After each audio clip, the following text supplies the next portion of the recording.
quilting friends. I'm Edyta from Laundry Basket Quilts. Welcome to Quilting Window Live, and this is our Wednesday show, our Quilting Corner. I'm so excited that you are here.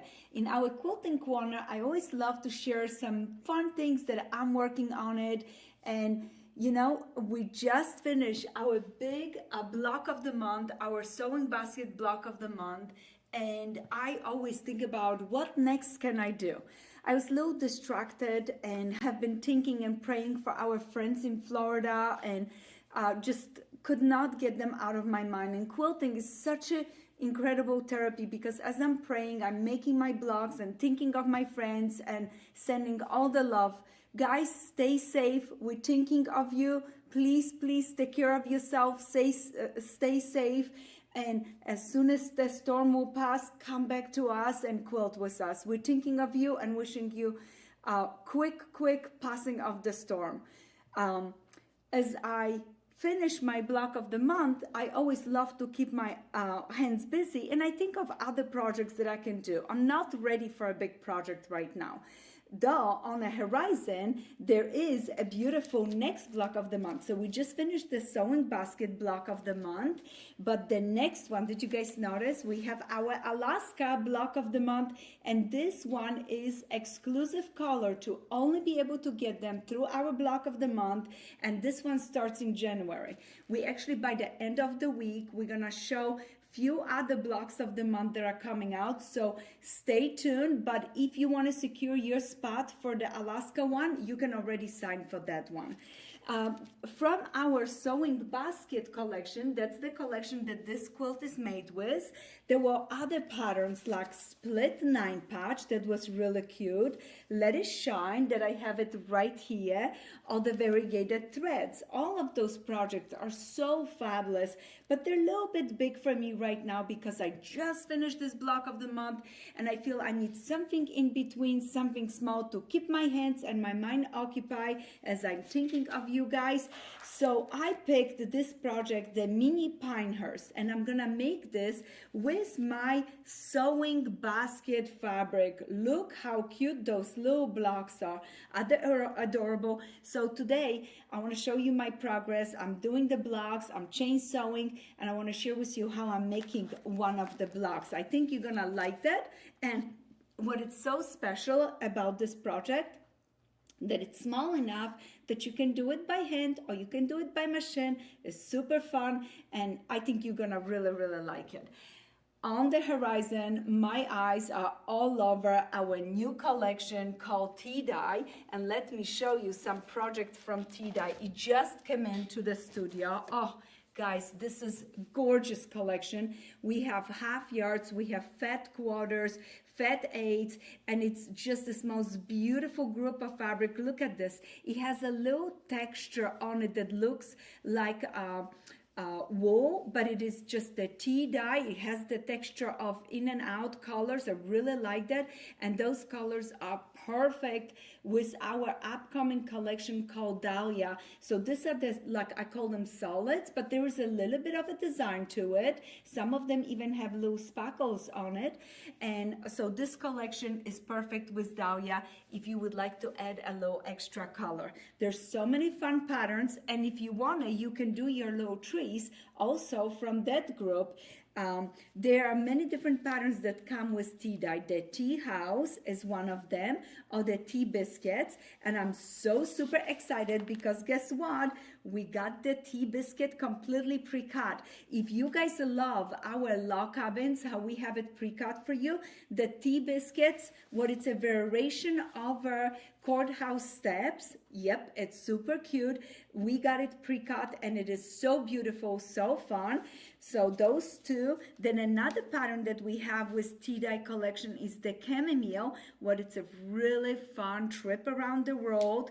The Heritage Feather Star is based on my antique quilt, and everybody's favorite is the Juliet quilt.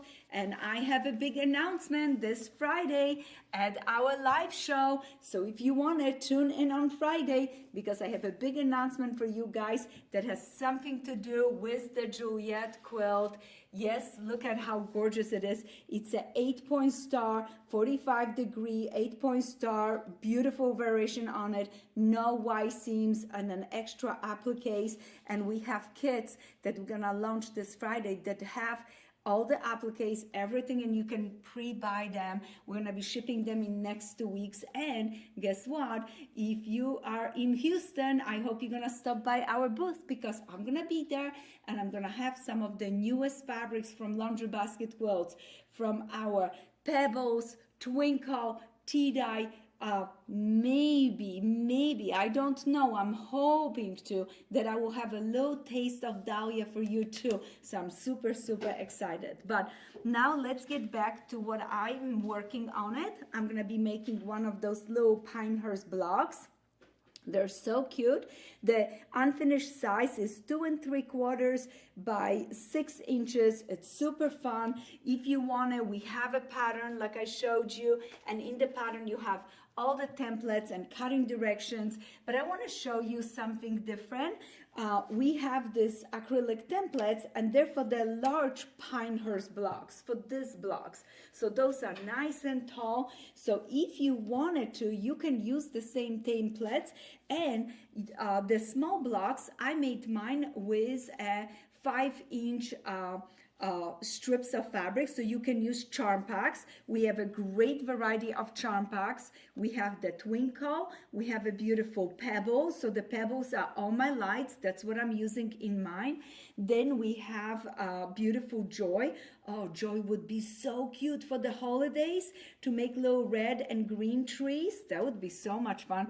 Or if you love like a little bit colder, frozen look to your trees, you could use our Beach House charm pack. And out of charm pack, you get quite a few trees.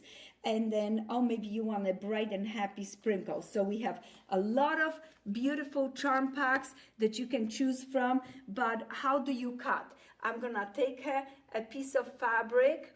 I'm using for my quilt, I'm using layer cake, and I'm cutting my layer cake exactly in half. So my big strip right here is 5 inches, 5 inches, because I'm making a lot of the trees. I'm making few extra than the pattern because I have an idea for a gift. So I'm making one for me, and then I'm gonna share some of those trees through the quilt with somebody super special.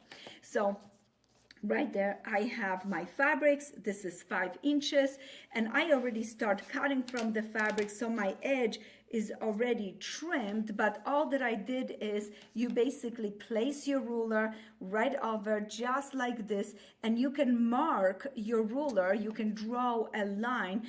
If you want your tree to be 3 inches, 5 inches, 7 inches, you draw a line on your ruler and you can cut it.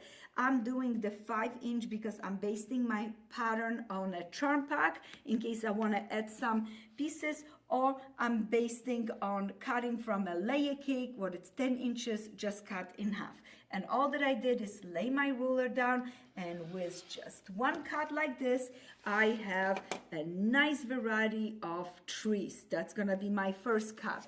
Then I will flip it and I will cut it again and cut it again, and I will get a lot of nice blocks. Now my background fabric also needs to be 5 inches.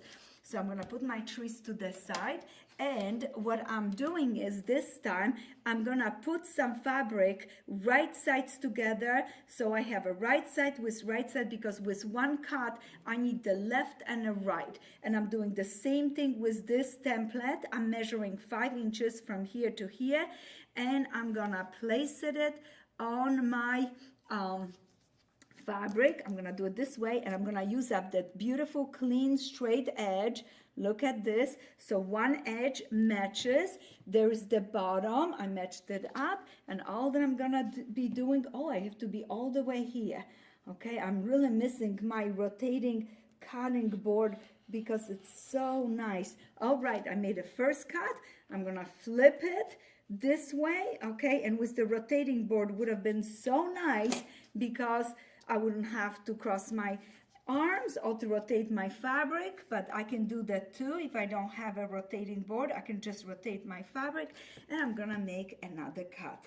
I'm having so much fun with this. I'm not being picky. This is not one of those projects that I'm going to pay attention to every color and a rainbow. No, I'm having fun with it, and I'm gonna just enjoy myself. And when I open my fabric, I have a left, I have a right side, and then I have a tree right there. And then all that I needed is tiny little leftovers, 2 squares like this, and 1 little rectangle to have a little stem. I don't want the stem to be the same color. I want it to be super scrappy. So I'm gonna do this, and I don't want the sides to match because I'm making my quilt super scrappy. So I'm gonna look at what else did I cut, and check this out. I have all these fun, cute little colors, and I can grab another color and put it right here. This is gonna be one of those trees, and I could have bunch of trees, bunch of background, all of this, and now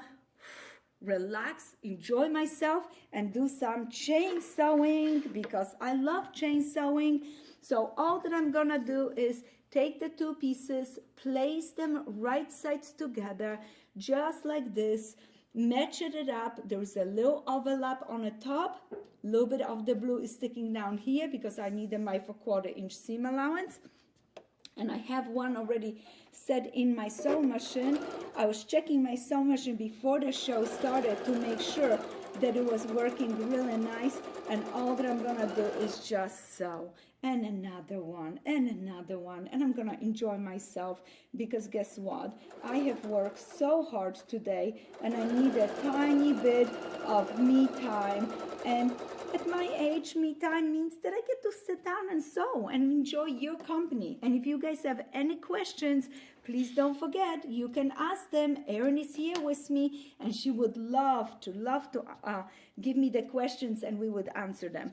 As I'm sewing my background, I'm doing chain sewing. There's nothing wrong with taking another piece, like my tree trunk, and place my background square right sides together and sew that right there. Erin, do we have any questions? Michelle actually was wondering, and Hi, Michelle. And funny because you and I were talking about this earlier today. She was wondering if the mini winter village will be a pattern soon. Yes, we have the pattern finished. It's going through editing because I'm getting ready for Houston, and I promised so many friends that I will have that pattern down for Houston. So guess what?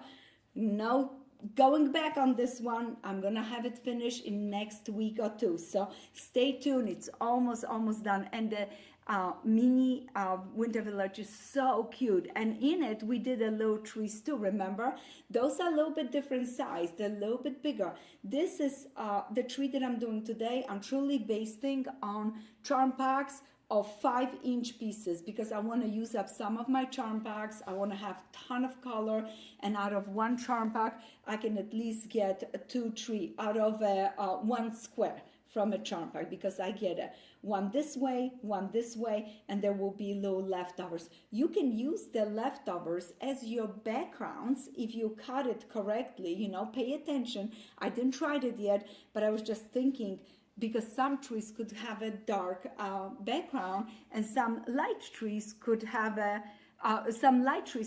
dark background. Okay, as soon as you finish sewing your first piece, did you guys notice what I did? I opened the seam in the back, and with my handy little brand new fun little iron that I love it, and yes, you can use the edge of it just like this, so you can finger press. If you need more pressing, I have a nice warm iron, but for now I just finger press it open. I'm gonna place my second piece, and notice right here a little bit of the blue is sticking up from the back.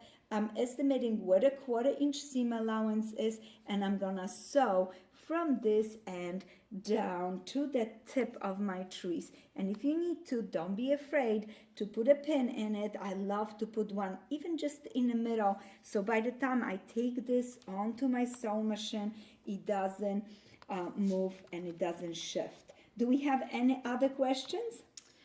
Let's see here. We did have a question come in from Roberta Aerosmith, and she was wondering, and maybe I have a feeling she might be part of our little quilts club, and she was wondering, how do you like to hang your mini and little quilts on the wall? So I hang them. There's multiple ways that you can hang your little quilts. I love to make little corner pockets. And you know, guys, I'm gonna be filming a little quilts video. So in it, I'm gonna actually tape it and show you how I make little pockets in the back. We've never done it before, so I think you're gonna be enjoying it. But what you could do is on the back, you make little pockets and you can hang your quilt on those little pockets. Or I just take pins and pin the quilt into the wall. Very delicate, just put it in, and many times I get an old needle. You can use the old needle and push it into the sheetrock. Oh, look at how cute this came out. This is perfect. It looks like a right size too. I always like to check. So we're gonna keep sewing, but I don't fuss too much about how I hang the quilts. I pin them to the wall. I use little pockets, or you can use little plastic rings. So let me prepare some fun show, and then we can venture into, because yes, we are a year into making our little quilts, and they are so cute. And did you guys see this month's little quilts? They were adorable. So, so many of you are enjoying them. Look at this. I just finished my stem for my tree, and I'm not gonna open the seam. This one, I'm gonna push it towards the stem. Did you see it? Because I wanted to like almost roll it, like pop it up. Oh, this is perfect. All that I have to do is place it right sides together. I'm gonna center really nice. All that I'm gonna have to do is press and trim. This is coming together really nice. When you do chain sewing, you can make hundreds of the little stem. Just prop them up. Then work on all your chain sewing, your little backgrounds. This is so much faster than do one at a time. I'm showing you one today because I know you are limited in time. You probably start getting ready to make a dinner. And you're gonna be a little busy with the evening and relaxing a little bit, but I like to do chain sewing. I love to do chain sewing, so I wanted to fit in at least one to show you the whole process. Look at this, I finger press it, but now it is time to take my little iron. Oh, this came out so cute. I press it. I could even do a little best press on it. This is really nice. Erin, do we have any other question as I'm pressing our cute little tree? No questions at the moment, but a couple of gals did chime in, and they had said, I think you're inspiring them. They said, you know, we need to have a tree challenge and a pumpkin challenge like we're doing for the little baskets. Oh, guys, if you don't do the little basket, you have to join us in. So many our friends are doing, and that's such a good idea too. We maybe later on do a maybe we should do a quilt along with just little blocks. What a fun idea. I don't know. We are planning all the events for next year. I definitely gonna think about something fun for you guys. But right now, we're doing little basket challenge. And if you wanna, you can get involved anytime. As I'm pressing my block, I'm gonna tell you all about it. Did you notice I spray my block and I give it a little time? Because I was showing you the basket, but I also love to for my best press to sink into the fabric. When you spray it and you put an iron right away, you don't get as nice results. You wanted that best press to sink in just a little bit, and we do have a little surprise coming by the end of this year. I have my own pressing spray for you guys for finishing your fabrics, and I think you're gonna very, very much enjoy that one. I'm pressing my block from the front, I pressed it from the back, and that last seam I pushed it up, but you can open if you want. You could open this seam right here if you would like to. I pressed it up because I want it almost like a roll onto the block, so the tree has the nice round track, rolled it down, and now all that I'm gonna do is square out my block, because big blocks, small blocks, always think about squaring them up. So I'm gonna place my ruler over, and I'm paying attention, most important, that I have a 1/4 inch away from my tips of my tree, on the left and on the right. Center it up so nice. A little bit lower down. Perfection. And now what I'm going to do is just trim it. Trim and trim. And now rotate and trim the other side. What a cute little tree. Wow, I love them. They are so much fun, guys. They are so much fun. But speaking of our basket challenge, look at this. Isn't that cute? What a cutie patootie. I love it. It's gonna go great with the rest of them that I have. Oh, I have so many of them. But we are talking about our basket challenge that we have right now. This is the little basket that I was talking about. Also, you can make little baskets from charm packs. So right now we have a challenge, and by the 15th of November, I know, you're supposed to send us a picture of all your baskets that you have made, the little basket, number of how many you have made, and your name. And for every 6 baskets, we are putting a ticket with your name into this bucket. And then on the 15th of November, I'm gonna put a hand into the bucket, and I'm gonna pull one grand prize winner. And I can tell you, the person that wins gonna sit down, or it's gonna jump up and down, because it's gonna be so excited, because we are having a great prize. At least I think it's great. If not, I'm sorry, but I'm super excited for someone to win that. So, and I'm keeping it surprise, because this is first time that we're doing something like this. So I want you to be surprised. And in the end, you will be a winner, because you're gonna make beautiful little baskets anyway, but we're gonna treat one person for something super special. And for every 6 baskets, like I said, you get 1 ticket. So if you make 6, you get a 1. If you make 60, you get 10 tickets.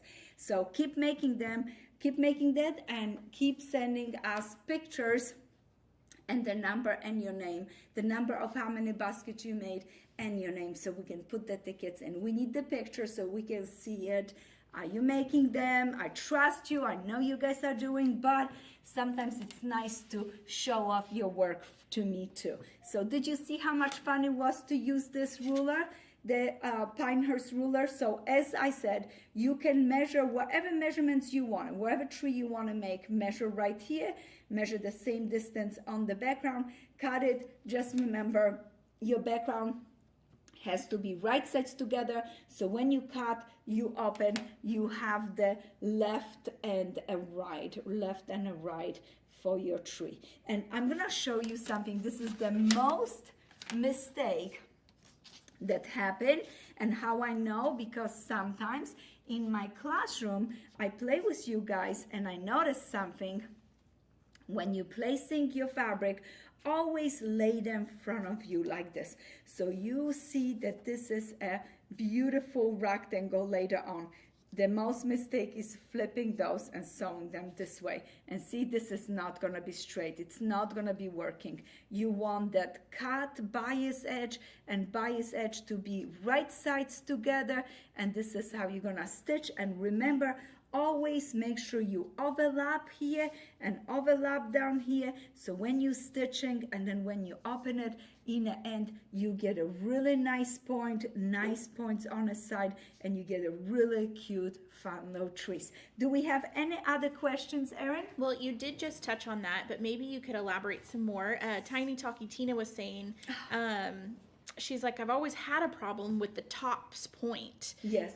She's tried different things and just anything hasn't worked. Do you have any little expert tips? Yes. So what I would do, just the first few, if you're cutting from the paper template, on the paper template, you can see there is a dotted line that shows you your 1/4 inch seam allowance where you should stitch. You can mark that tip, or you can use this template, place it right over, okay, and mark this point, okay, just for the first few. And then you're gonna do the same thing with this template, and you're gonna mark this on your light fabric. Let me get you light fabric right there, okay, right there, you will match this up and you mark it right there, okay?